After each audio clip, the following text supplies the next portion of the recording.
Nagpapanik man naisip niya, mabuti si Marcos. Miles!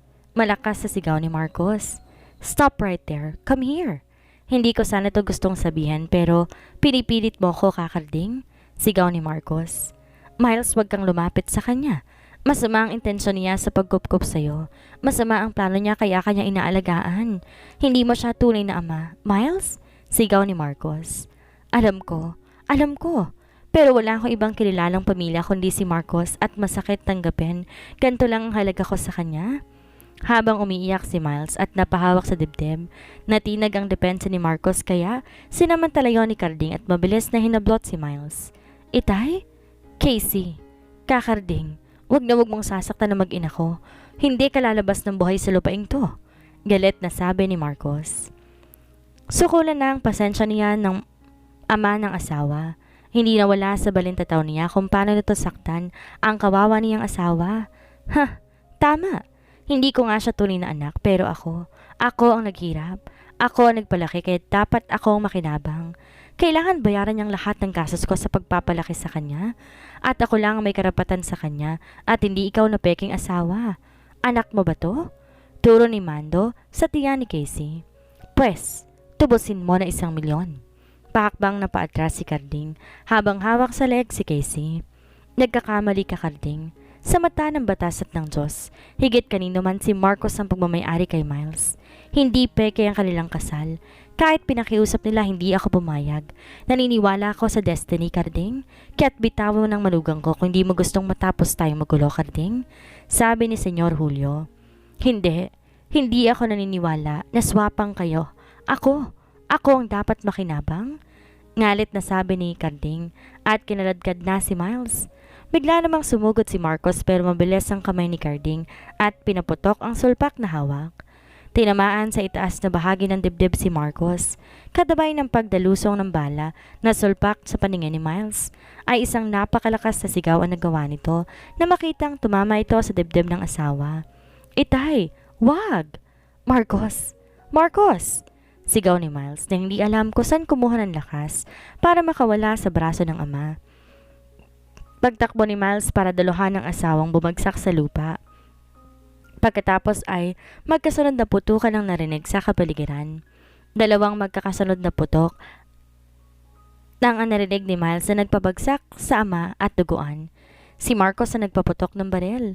Nagawa pa nitong magpaputok sa kabila ng pagbulagta sa lupa.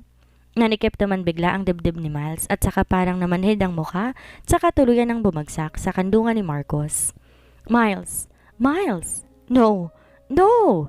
Malakas sa palahaw ni Marcos ang umalingaw sa kapaligiran.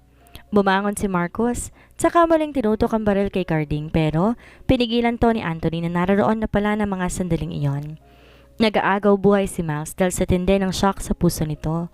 Mabutit matagal nang naplano ni Marcos ang kalagayan ng asawa, kaya't isang tawag lamang nito ay nakantabay na agad ang ambulansya. Noon pa man handa na si Marcos kaya palaging may nakantabay na ambulansya na anytime na may nangyari nakahanda siya. Nagkaroon na kasi siya ng takot nung unang mawalan ng malay si Miles at sabihin ng doktor na marami ng atake ang asawa na hindi niya alam. Dahil delikado ang lagay ng puso ni Miles, kinilangan paanakin si Miles nang wala sa buwan agad through cesarean, procedure para mailigtas ang bata at ang ina. Kailangan niya yon dahil delikado para kay Miles ang umire. Ikalawa, dahil sa shock ni Miles naging doble ang pintig ng puso nito. Nagdudulot iyon ng mabilis na daloy ng dugo sa puso at posibleng makaranas ng blood shock ang babae. Pagkakuha sa bata, agad na sinagawa ang bypass operation ni Miles. Pero nagpasabi ang doktor na hindi sila nangangako ng success.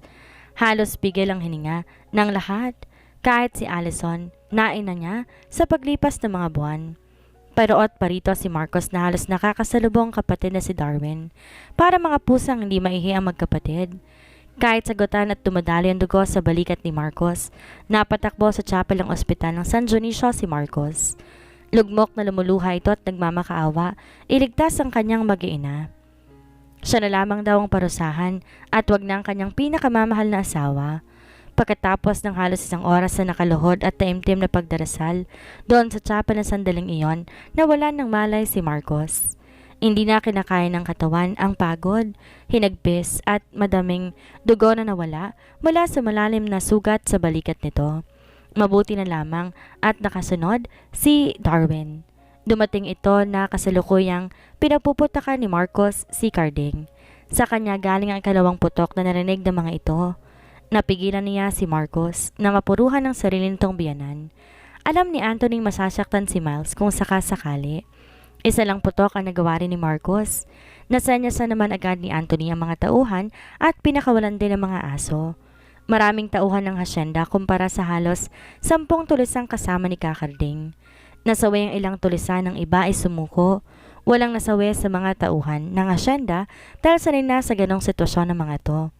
Lagi silang handa dahil madalas sa lakay ng mga tulisan ng paligid ng hasyenda sa Avedra. Si Carding ay nakaligtas. Hindi ito pinuruhan ni Marcos. Ganon din ni Darwin. Hindi kayang pumatay ng tao ng mga Villaferte, kaya't sa paa at likod na lamang ang tama nito. Dinala ito sa ospital, sakay ito ng mobile car at sasampanin na ng kaso, malamang sa presinto na ito mabulok. Masakit ba na umabot sa ganito ang kasakayman ng ama ni Miles? Pinagpapasalamat pa rin nila na naputol ang lahat. Pero ayon sa isang tauhan nila sa hasyenda, nagtangka raw tumakas si Kakarding na ipapasok na sa provincial jail, kaya nabaril to ng isang pulis. Ang madrasa naman ni Casey tuluyang naglaho sa San Dionisio at di na alam kung nasaan. Gabi nangyari ang sagupaan at kaguluhan, kaya ilan lang ang nakakaalam. Mga kabahayan na malapit lang sa hasyenda ang nakarinig ng putukan. Nagulat na lang sila kinabukasan dahil ang pumutok na balita, pinasok ng mga tulisan ng hasyenda at tinangkang nakawan. Pinagpapasalamat na lamang ng senyor na ganoon na naging usapan para hindi na maungkat ang nangyari sa pamilya ni Miles at di na mahiya ang kanyang manugang. Dahil naipagtapat naman na ni Senyor Julio na hindi niya pinapeke ang kasal ni Marcos at ni Miles, di naging problema kung na-file man ang divorce paper. Pero nung tawagan to ni Marcos, sinabi ng kanyang abogado na hindi niya na naipapasa dahil naniwala daw siya na magkakaayos pa silang mag-asawa. Kaya kung tutuusin, 2 beses silang kasal ni Miles sa simbahan at sa Hawaii. Maayos ding nakaraos ang operasyon ni Miles. Halos mapaluha si Marcos nang malaman yon. Si Marcos naman agad ding nakarecover matapos ng halos 1 araw. Mababaw lang ang sugat at pinagpapasalamat nila na hindi malalim at di tumagos sa ilalim ng buto o sa puso. 3 buwan ang matuling lumipas. Malaki na namang selebrasyon na nagaganap sa hasyenda sa Avedra. Ang binyag na nag-iisang apo ni Senyor Julio ang nag-iisang anak ay nina Miles at Marcos Saavedra, pinagdiriwang ng buong barangay. 1 buwan bago ang binyagan, nanalo naman sa pagka-governor si Anthony sa kabila ng kaguluhan sa hasyenda. Kaya naman halos hindi na makatulog. Sa tuwa ang senyor, kaya't nakapatay ito ng 1 baka at inimbita ang halos buong bayan ng San Dionisio. Bumaha ang alak ng pagkain at dahil nagkaroon ng political power ang bunso ng mga Villaferte, dumagsa ang mga regalo at kung ano-ano pang sponsored na regalo para sa pagkapanalo ng bagong gobernador. Kaya naman ang normal na binyagan lang sana ni Miles at Marcos para naging fiesta ng buong bayan. Maligaya ang lahat at sa awa ng Diyos, nakaraos ng lahat na isang masamang dilubyong nakaraan. Double celebration nga ang nangyari sa umaga. Bininyagan naman sa bandang hapon, celebration naman ni Anthony bilang gobernador. Bagamat sa katapusan pa ng Hunyo ang kanyang inaugurasyon at ang opisyal na pag-upo sa opisina, pinagdiwang na rin nila dahil uupo naman niyang inanunsyo ng COMELEC. Kaya naman nagpakalaya siya ng buong bayan at nagdiwang lahat ng mga tauhan ng hasyenda sa Avedra. Sa loob ng 3 buwan, unti-unti nang bumalik sa dating sigla ng hasyenda na dumanas ng kamalasan. Salamat sa tulong ng mga tauhan ng hasyenda na nagrosaryo gabi-gabi para sa kaligtasan ng mag-asawa. Nangangiti na lamang si Anthony na maalalang moment na ni Marcos na magising na to pagkatapos alisin ng bala. Pinagsilosan pala talaga siya ng hinayupak. Tama palang diskarte niya na pagsilosin to para gumawa ng hakbang. Humingi na rin siya ng dispensa tungkol kay Agatha. Hindi talaga niya alam na girlfriend to ng kapatid pero nagkatawanan pa sila ni Marcos. Habang panay ang tikim ni Anthony ng lambanog na may flavor na bago nilang produkto. Napansin niya ang isang magandang babaeng may hawak kay Baby Adrian. Parang kilala niya ito na naaakit siya sa malalim na dimples ng babae. Bumungis-ngis to at tumawat sexy yon para sa kanya. Abala siya nang sumusunod sa yapak ni Marcos. Natatawang sabi ni Anthony pero maya-maya nakita na lamang niya ang sarili palapit sa kinaroroonan ng babaeng malalim ang dimples at sexy. Tumawa na walang iba kundi si Allison. Kinuha itong ninang ni Miles kaya nagkaayos at nakabisang dalaga ng araw na iyon. Naku, mukhang may susunod na mapipikot ah. Bulong ni Marcos sa asawang si Miles habang abala ito sa pag-aasikaso sa mga bisita. Bagamat nababakas na ang pagod sa mukha ng kanyang asawa ay makikita ang ngiti at galak sa mga mata nito. Hindi pa pikot ang mangyayari dyan sa dalawang yan dahil matagal ang nagmamahalan ng dalawang yan. Naku, baka pag nagdesisyon ng dalawang yan, pakawalan ng mga damdamin, baka maunahan pa tayo, sabi ni Miles. What do you mean, my wife? Litong tanong ni Marcos. Oo, alam niya, may crush si Allison sa amo at ramdam din niyang espesyal si Allison sa nakababatang kapatid. Dati kasi, noong binatilo pa lamang sila halos umusok ang ilong nito sa selos kapag siya ang unang nilapitan noon ni Allison. Pero akala niya likas lang na ganon ang kapatid. Nabalitaan niya kasing nagiging palikero chick boy ito kaya akala niya pinagtitripan lang si Allison. Pero napansin nga niyang iba ang mga tingin ni Anthony kay Allison nung nasa asyenda sila. Lalo na nung nagkaroon ng sigalot sa ama ni Miles, nakita niya kung gaano katakot si Anthony nang humarang si Allison sa gitna ng putukan. Doon niya naisip na posibleng may namamagitan sa dalawa. Medyo naging komplikado nga lang kasi ang sitwasyon nila ni Miles kaya hindi niya napagtutuunan ng pansin ang kapatid. Pero bakit ba palaging malungkot si Allison? Pinagmamasdan ng lihim ni Marcos si Allison abalang nakikipaglaro sa anak nila. Kinuha itong ninang ni Miles dahil ito na rin kasi ang tinuturing na malapit na kaibigan ng asawa. Bukod doon, hindi siya masyadong napagtuunan ng pansin na sinabi ng asawa pero parang sinabi ni Miles sa pamilya si Allison. Natawa na lang si Marcos nang maalala yon marahil botong asawa niya kay Allison para sa bayaw nito. Kung sa bagay, maganda si Allison kahit noon pa man.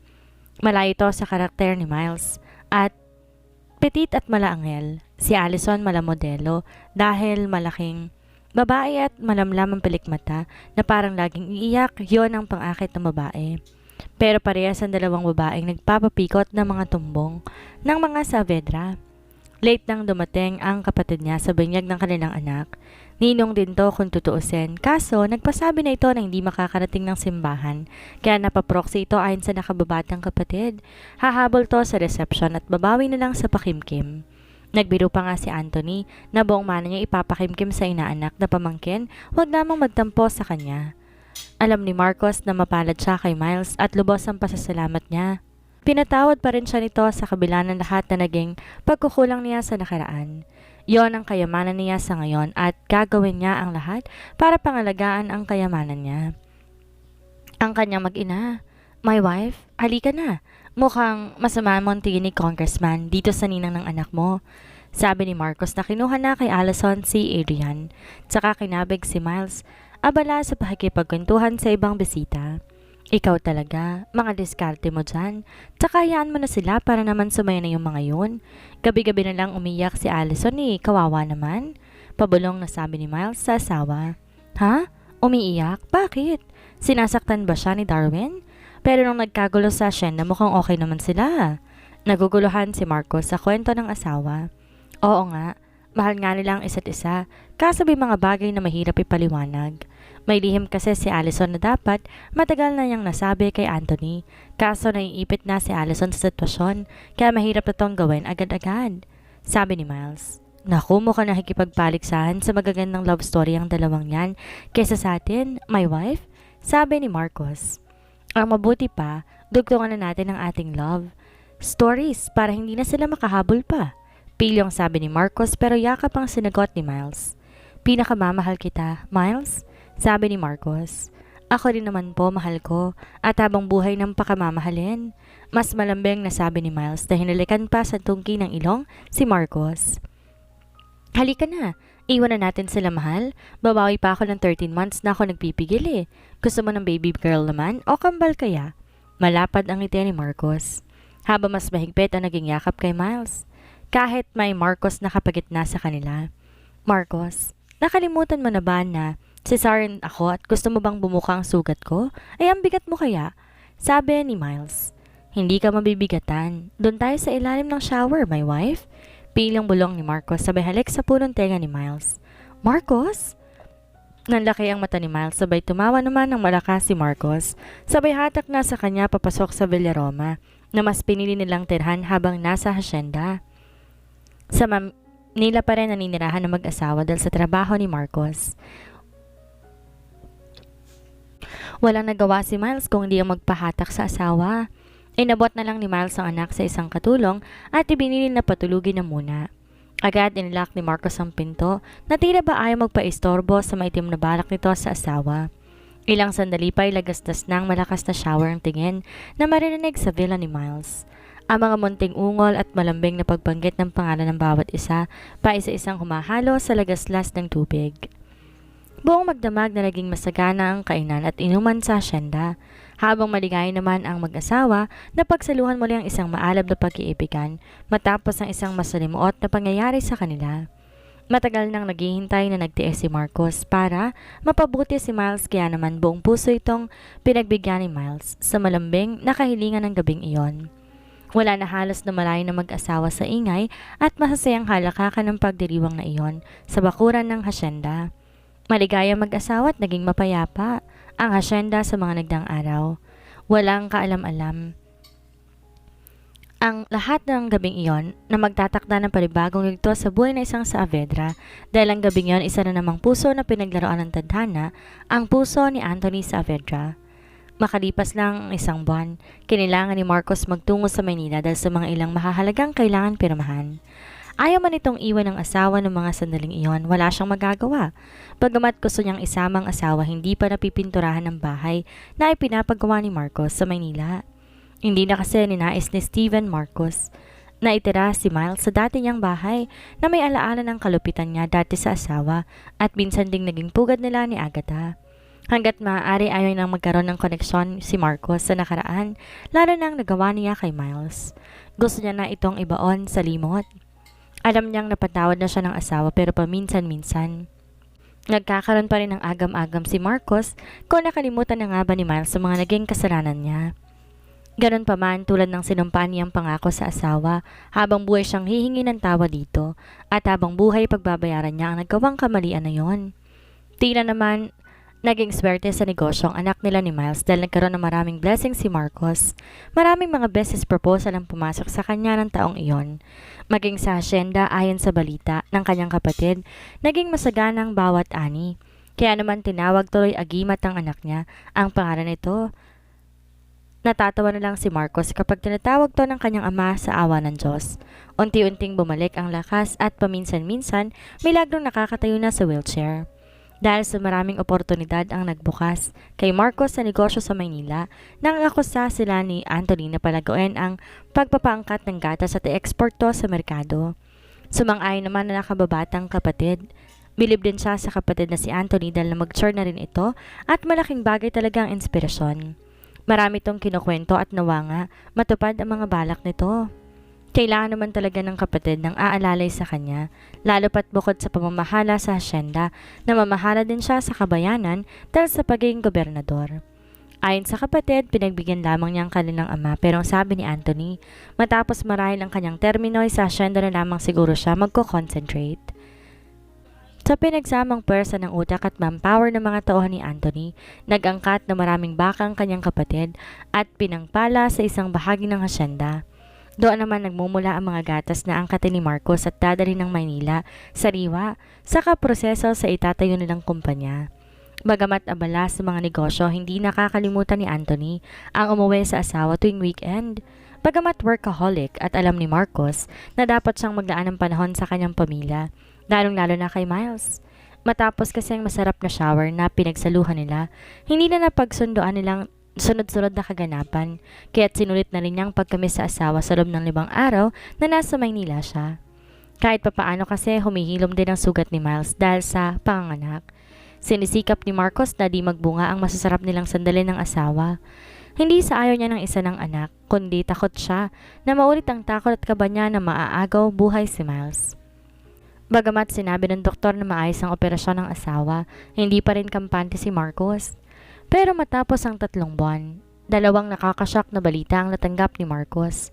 Una, hindi niya mapaniwala ang katotohanan tungkol kay Anthony at Allison.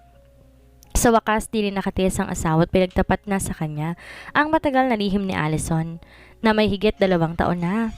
Halos gustong tumakbo ni Marcos at buhatin ng kapatid. Kung tutuusin pala ay magtatatalon sa tuwa si Marcos pero pinigilan siya ni Miles. Ang ikalawang balita halos nagpanginig at nagpatigas ng kalamnan ni Marcos. Takot ang bumalot sa buo niyang katawan.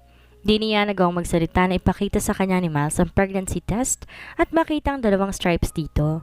Dahil di niya nagawang magtatalon sa tuwa at sa takot, inakala ni Miles na hindi siya masaya sa nakita, kaya umayak si Miles at tumakbo sa silid nila. Wait, teka lang my wife! Sandali, mali ka nang iniisip. Habol ni Marcos. Mabutit dinilak ng asawang pinto. Inabutan niya tong nakadapa sa kama. Baby, masaya ako, alam mo yan. Masayang-masaya ako, ang kaso hindi ko magawang magtatalon sa tuwa dahil natatakot ako maulit lahat. Hindi ko na kayang daanan lahat ng takot at kabang mawala ka. Kayong mag-ina ko ulit. Alam mo ang dilubyong dinaanan natin, hindi ba? Kaya lahat ng paraan at pag-iingat ginagawa ko, pero may nakalusot pa rin. Siguro blessing talaga siya, nakatakda talaga siya para sa atin. Sabi ni Marcos. Talaga? Masaya ka? Okay naman na ako, Marcos. Di na ako hinihingal at wala na mga pabigla-biglang kirot. Sabi ni Miles. Niyakap na lang ni Marcos ang asawa at masuyong hinalikan. Masayang masaya ako, my wife. Anak ko yan, ano ka ba? Yun lang talaga ang takot ko pero dahil nakikita ko ang mga kislap na yan. Sa mga mata mo, alam kong higit kang masaya sa biyayang yan. Ipangako mo lang sana, Miles, na alagaan mo yung sarili kapag bawal kumilos. Baka kumilos ka, ha? Saka maigi na rin siguro na sa Maynila ka muna. Total mga 1 linggo lang yari ng kusina ng bago mong manson. Talaga, Marcos? Pinatayo mo ko ng bahay? Nagulat na sabi ni Miles. Akala kasi niya sa bahay ni Marcos lamang sila nito ititira kung sa naging bunga din nito ni Agatha. Aba natural, ikaw ang reyna ng buhay ko, dapat lang na may palasyo kang iyong-iyo lang. Alam mong ayaw mong may bakas ng kahapon, di ba? Sabi ni Marcos. Isang masuyong halik ang binigay ni Miles sa asawa. Para naman sa kanya kahit saan basta't kasama niya si Marcos. Wait, mangako ka munang ingatan mong sarili mo habang pinapalaki mo ang baby girl natin. Please, my wife? Aatakihin ako sa nervyos dito araw-araw eh. Opo, pangako po. Teka, paano mo nalaman na baby girl? Ewan, basta yun ang pakiramdam ko eh. Baby girl yan at kamukha ko pa din. Sabi ni Marcos na tumawa ng malakas. I love you with all my life, wife, sabi ni Marcos. I love you so much too, Mr. Saavedra, sabi ni Miles, and Marcos kissed her wife passionately na inistorbo ng pagpasok ni Allison na umiiyak. Nagsikuhan na lang ang mag-asawa. Nang magpaalam na si Miles kay Marcos, nakakausapin lang si Allison. Kumindat na lang si Marcos at sinabing pupuntahan ng kanyang kapatid at nagpahiwatig na maghanda siya pagbalik at may gagawin sila. Napalakak si Miles. Napakalambing ng asawa niya. Mahal na mahal niya si Marcos kahit nangangako siya, ilalaan niya ang buhay niya sa asawa at mga anak nila. Dito na po nagtatapos ang napakagandang kwento ni na Marcos at Miles. Sana po'y nakapagbigay ako ng kilig at inspirasyon sa bawat isa. Muli po, walang hanggang pasasalamat sa mga walang sawang nakikinig. God bless everyone!